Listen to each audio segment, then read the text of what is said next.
Team, your favorite SHTF wet dream has come true. And look, let me know down in the comments what you think is going to happen. Whatever has happened, you have found yourself facing a contingency. And this particular one is coming from the SHTF field manual, link down in the description below if you want to go and check this thing out.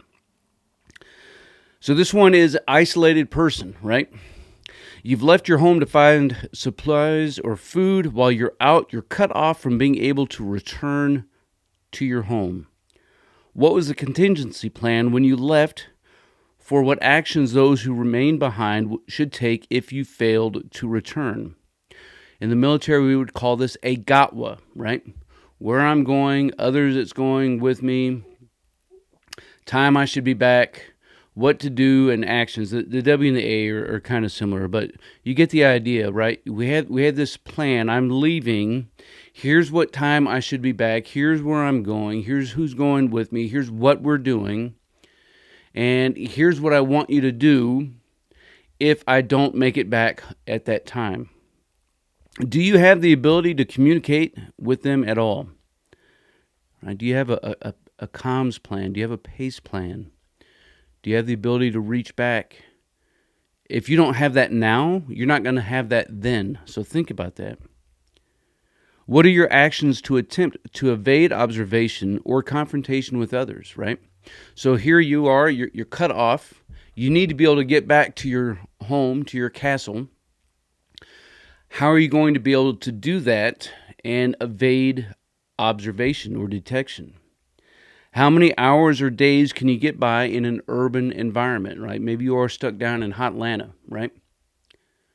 How long can you survive down there if you're cut off in any kind of SHTF scenario?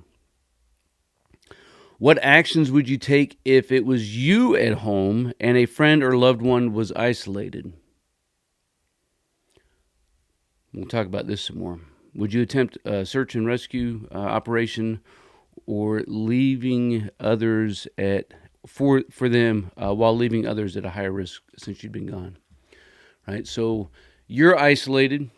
What's your plan? How long can you survive with what you have on your person, in your vehicle, however it was that you were traveling? How are you going to be able to communicate that everything is okay or all hell to the no? I need some help. What resources are you going to be able to procure along the way? Do you expect stores to be open? Do you expect the friendly neighborhood Spider-Man to be out there that you can go ask for help? Can you make your way to a fire department or police department or other hospital or something like this? Do you expect there to be some sort of safe havens out there? What if it was, what if it was somebody else who left? Maybe it was your spouse who left to go get something. And they passed that designated time. They can't communicate with you. You know where they were going, and you've lost comms if you had them at all. Now you're entering into some sort of panic mode, I'm sure. What are you going to do? Maybe you're a family, and you have kids or other relatives who are staying with you, some friends. Are you going to leave? Once you leave, now that castle has even less bodies to do the things that need to get done. If you are going to leave, what are your actions going to be then? How are you going to find the person? Even if you knew where they were going, how are you going to locate where they are at and recover this isolated person? What kind of plans do you have to link up? Did you have rally points established? Like, hey, if I lose comms, we will meet here. This all goes into thinking and how we're going to build an operations order for specific things and actions that would be taken. But too many times I fear that so many people think, well, A, I'll just deal with all that crap when it happens, and B, I don't even know what to think. I don't know what I should be thinking about. And that's One of the things with this SHTF field manual is it walks from beginning to end, right? From a triggering event all the way through so that you can develop all of those minute details that you may need to operate in a contested environment. So many considerations, so many contingencies, and once you get into your execution of how you're going to get after a specific mission, you're going to find, it's all about risk management at the end of the day, right? What are the hazards? And how are we going to develop and implement controls to mitigate those hazards to lower the risk that's associated with each one? And with everything that we do, there are so many risks that are out there, and too many times we take risks for granted. A lot of times it's because the risk is so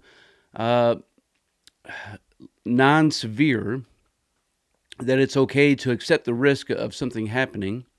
But once you get into a contested environment, man, things change. Whether we're talking about personal injuries, right? It's okay if you get hurt now. You can go get help. You got stuff that's stocked up. But in a contested environment, if you get injured, now you're not only worse off yourself, but your whole team is worse off. So you have to run through, you have to think about things. Get your chalkboard out, right? Start taking some notes as far as all of those contingencies that are out there for every specific action. Is it a lot of work? Yes, it's a lot of work. But there are 7 P's that we've used in the military, right? Proper prior planning prevents piss poor performance. That will tell us that we need to spend more time in planning. Yes, we also have a 1/3, 2/3 rule, right? Which means we should have 2/3 of the time to be able to execute stuff. And that includes rehearsals, right? We also know that every good plan is great all the way up until your first contact, right? Everybody's got a plan until you get punched in the face, and then things change. But if you don't take the time now, when everything is cupcakes and rainbows, you're doing a disservice to yourself and to those who are in your charge. Team, I'm looking forward to hearing your thoughts and your comments down below as we continue to master our craft and develop our tactical virtue. As always, until then, you stay out there, you keep grinding, and you stay stoked. Team, if you want to master your craft and develop your tactical virtue, make sure you subscribe to the channel and click that notification bell so that you can stay up to date with future content. Appreciate you guys. Until then, you stay out there, you keep grinding, and you stay stoked. We know you're out there! Come to my voice!